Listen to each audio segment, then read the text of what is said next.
Bismillahirrahmanirrahim. Assalamualaikum warahmatullahi taala wabarakatuh.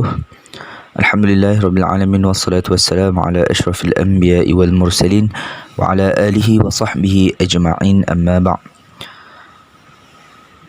As'alullah subhanahu wa ta'ala an takunu fi tammi sihhatin wa ahsani hal, wa ad'u Allah subhanahu wa ta'ala an yakfiyana wa iyyakum الشرور والأمراض وسيء الأسقام. أولا، اسمي ون محمد عزت بن ون إبراهيم.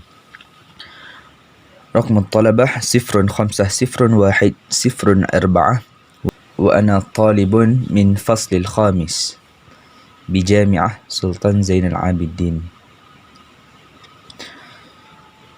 طيب. InsyaAllah pada hari ini saya akan menceritakan serba sedikit berkaitan dengan tugasan individu yang telah saya kerjakan berkaitan dengan penterjemahan teks berita. Seperti mana yang kita tahu, tujuan menterjemahkan berita adalah untuk menyampaikan maklumat kepada pembaca sasaran. Maka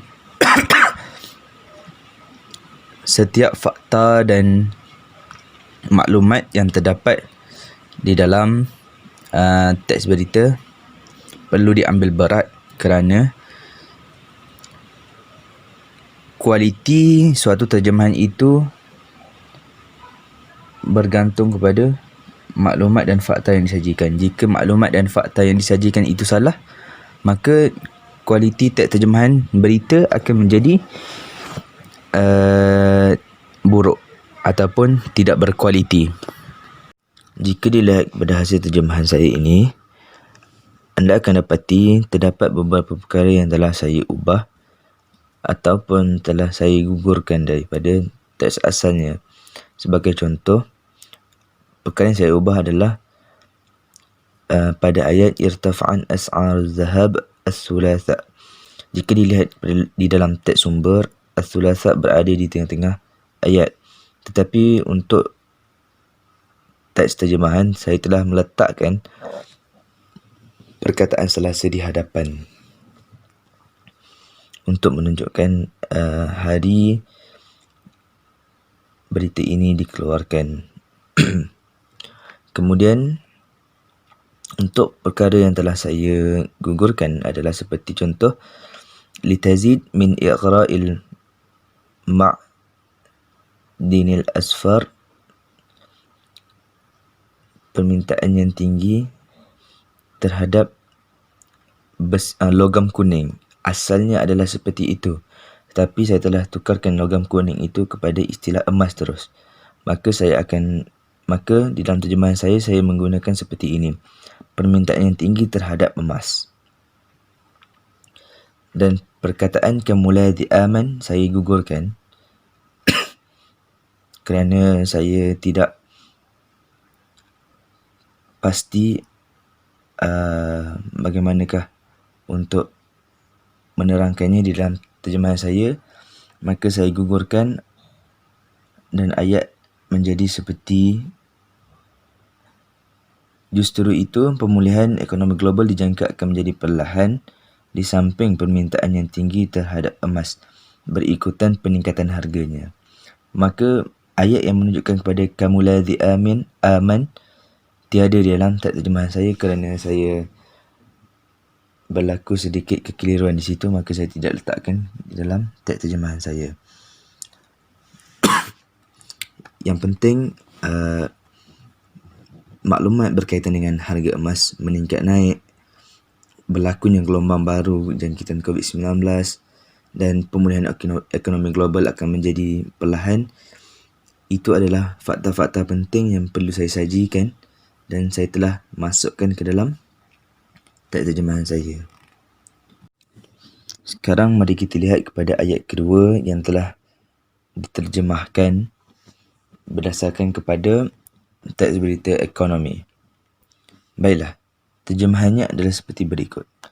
Nilai emas di dalam pasaran saham meningkat sebanyak 0.2% kepada $1,906.83 per ounce pada jam 7.05 mengikut waktu Greenwich bersamaan 3.05 petang waktu Malaysia.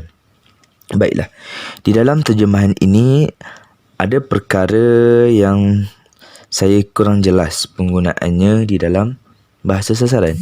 Sebagai contoh, istilah suqul fawriyah. Suqul fawriyah ini jika kita terjemahkan ke dalam bahasa Inggeris, ia akan menjadi spot market. Tetapi apabila saya mencari apakah padanan bagi spot market itu di dalam bahasa Melayu, maka saya tidak menjumpainya. Maka di situ akan berlaku sedikit masalah untuk saya untuk menggunakan istilah ini ke dalam terjemahan. Maka setelah dikaji dengan lebih mendalam, saya berpandangan bahawa suqul fawriyah ini adalah seperti pasaran saham. Maka saya telah menggunakan istilah pasaran saham dalam terjemahan saya sebagai padanan kepada as-suqul fawriyah. Yang kedua, dolar lil auqiyah. Dolar lil auqiyah adalah dolar per ounce. Baiklah, kenapa saya menggunakan dolar per ounce? Bukan saya terjemahkan ke dalam ringgit Malaysia, sebab berlaku sedikit kekeliruan untuk saya menukarkan nilai dolar per ounce itu kepada ringgit Malaysia, kerana yang pertama adalah disebabkan kekurangan ilmu, kekurangan pengetahuan di dalam bidang ini. Maka itu sedikit sebanyak boleh merencatkan hasil terjemahan saya. Sepatutnya saya perlu menukarkan kepada ringgit Malaysia, tetapi disebabkan kekurangan pengetahuan berkaitan ini, maka saya kekalkan dolar per ounce di dalam terjemahan saya. Sebelum saya berhenti, saya ingin tunjukkan kepada anda semua antara mufradat-mufradat baru yang telah saya temui berdasarkan kepada terjemahan teks berita yang telah saya lakukan di bawah tema bidang ekonomi.